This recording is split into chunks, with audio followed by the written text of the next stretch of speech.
imagine like an app where you could take a photograph of your design work or illustration that you're selling on your website, and then you upload it, and it becomes part of a blockchain where the rest of the chains or blocks or whatever validate that you are the owner of it. And then I think that becomes like a thing. So the concept isn't so much buying and selling, but protecting your work from here and wherever. And you can imagine, say, if like you were to pass away, your descendants get the ownership of that artwork. Yeah, I think you're spot on. It's like for creatives, the biggest value here is protecting your work and making sure that you own it and that it can't be reproduced and people aren't. It reminds me of, it's like solving the Napster days where like illegal music was like ran like rampant and like they couldn't control it.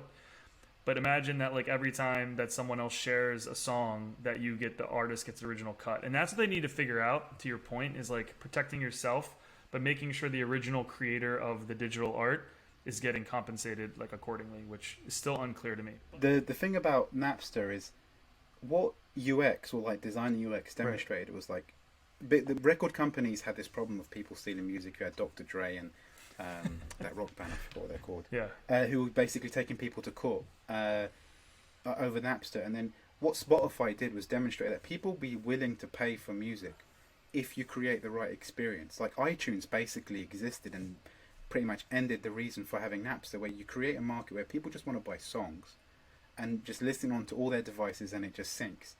Then no one would, going to Napster was, or like to LimeWire or the alternatives, was actually like a pain. Like it was a pain point because you couldn't find what you're looking for and you might download a virus. So if some company can actually take the NFT concept and actually develop an experience which just allows people to do the activity, then that's where people will see the value and actually think will be actually beneficial. So it's all about finding the right user experience. It's not that people are trying to pull fast ones or whatever. It's people will hack the experience to fit their needs. Like, you know, you have passwords, people write down on a sheet of paper and stick it on their monitor because they can't remember it. And it's like, and that defeats like millions of security, right? So if you can create the experience that suits the needs of the person, then, you know, the rest will be like dust. So yeah. No, that's a great way to kind of, you know, end it, because I think that's tying it back to the opportunity here, which is always like tying it back to the design opportunity.